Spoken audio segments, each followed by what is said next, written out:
เข้าเนื้อหาการแสดงผู้นำใช้ระบบเลยเนาะ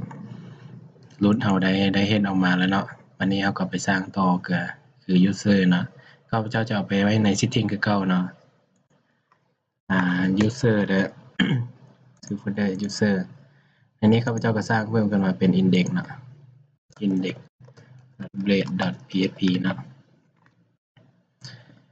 index.blade.php นะโอเคข้าพเจ้าจะ copy เอาตัวนี้มาเลยเนาะ index ของ root มาเลยเนาะวางใส่แปะใส่เนาะแล้วเราก็ไปเปลี่ยนตัวนี้ก็คือผู้ใช้ระบบเนาะนะ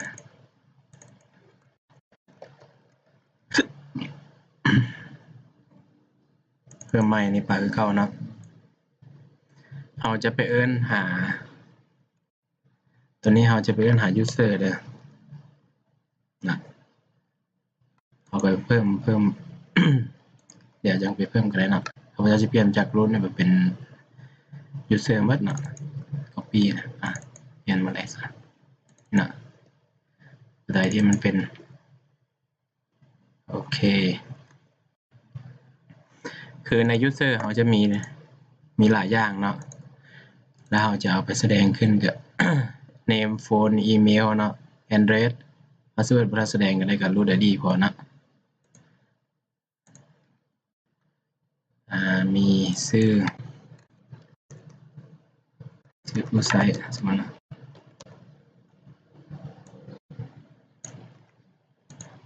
เบอร์โทรที่อยู่สินนำใช้เนาะบ่เบอร์โทรอีเมลเนาะเบอร์โทรอีเมลสินนำใช้ซะแสดงสำนี้เนาะ246นะ12อันนี้มีแต่2นะ copy ตัวนี้ลงมาเลยเด้อ4 5 1 2 3 4 5 6กับตัวนี้นะถึงแล้วนะ โฟนเนาะ name แล้วก็โฟนอีเมลแล้วก็นี่ยัง root id นะ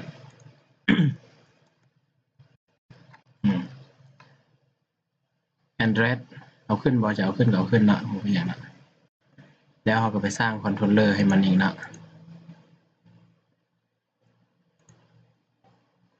php artisan make controller make controller user นะ controller สร้าง result เด้อเวลาเอิ้นไซต์เรานี่มันง่ายนะ result โอเค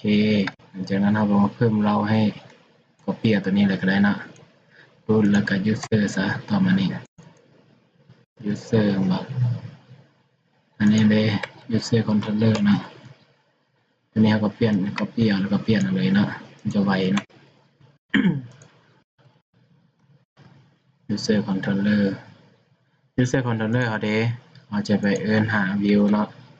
return view อย่าง setting เนาะ .user folder user .index เนาะโอเค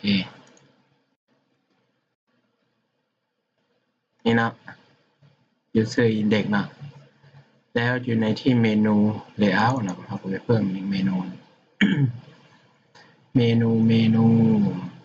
index moment เนาะอันนี้ส่วนหัวเนาะข้าพเจ้าว่าเมนูหัวนะเขาเป็นอย่างนั้นเขาไปเพิ่มแท็กลีขึ้นมานี่ตัวนึงเป็นอันนี้ผู้ใช้ระบบเนาะผู้ใช้ระบบเราตัวนี้จะเอิ้นไปหา user และ index เลยนะ user และ index เอาไปลองรีเฟรชใหม่บ้างนะอันนี้จะเข้าระบบเข้าไปเลย205นะ2 3 4 5 6 user index คือว่าเราเอาไปเบิ่งดู ยังบ่พอตัวใดยังบ่ได้เซฟนี่บ่ไหนยังบ่ได้เซฟนี่นะรีเฟรชใหม่เบิ่งโอเคนะคุณใส่ระบบเบิ่งจะเอิ้นไปหา index บ่ user index user ใส่อ๋อเอาเอิ้นว่าเราส่งค่าไปแล้วเนาะแต่ว่าเรายังบ่ได้เอิ้นอย่างนี้เนาะ เราจะเอิ้นใส่โมเดลก่อนเนาะ user app model user เนาะปิดเราก็ไปแปล user นี่มาโมเดล user นะเอาออกไปหมดก่อนเนาะโอเค user ใน index นะตัวนี้เลยเอาปิดออกไปได้ index ตัวนี้นะ index user นะเมนูเลยออกไปปิดนี่นะ user นะตัวที่เราส่งตัวแปรมาจาก controller นะตัวนี้นะตัวลอง refresh ใหม่นี่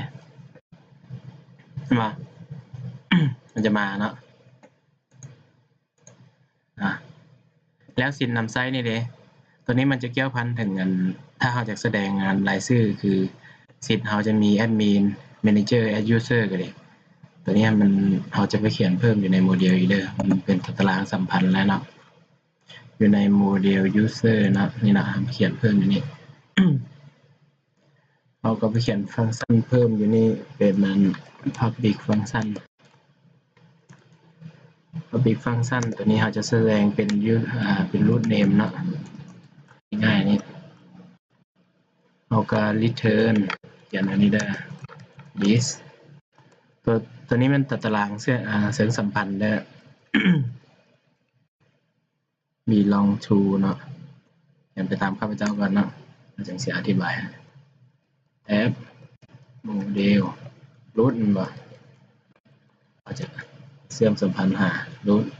โดยที่มีตัวเชื่อมสัมพันธ์อยู่ในตาราง user คือ root id กับ id เนาะ id ตัวนี้นะมันอยู่ในตารางของตัวนี้นะแล้ว id ของตัวนี้จะมันอยู่ใน id ของ root ถ้ามันเท่ากันแล้วมันจะแสดงได้นะ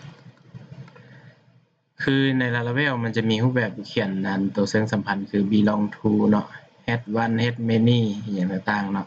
ถ้าตัวใดที่มีส่วนหลายนะแล้วมันพอใช้ belong to เนาะความหมายคือหลายกับน้อย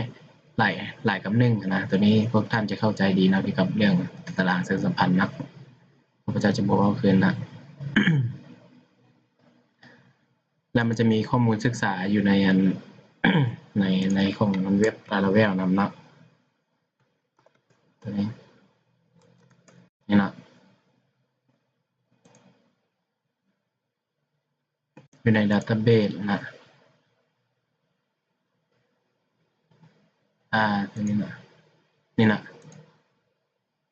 นี่one to many นะ and many นะเห็นหลายอย่างอย่างนี้นะผมจะคิดว่าพวกท่านเข้ามาถึงระบบนี้คิดว่าน่าจะเข้าใจเกี่ยวกับตัวน้อยหาหลายหาน้อยเนาะถ้าว่าหลายหาน้อยส่วนใหญ่จะเป็นไซส์ belong to เนาะคือสิทธิ์ตัวหนึ่งสามารถไปมีได้หลาย user นะแบบนั้นเนาะโอเคแล้วในวิธีการแสดงได้อยู่ในหน้า index เนี่ยเราจะเอิ้นไซส์ใดๆนะวิธีแสดงนะ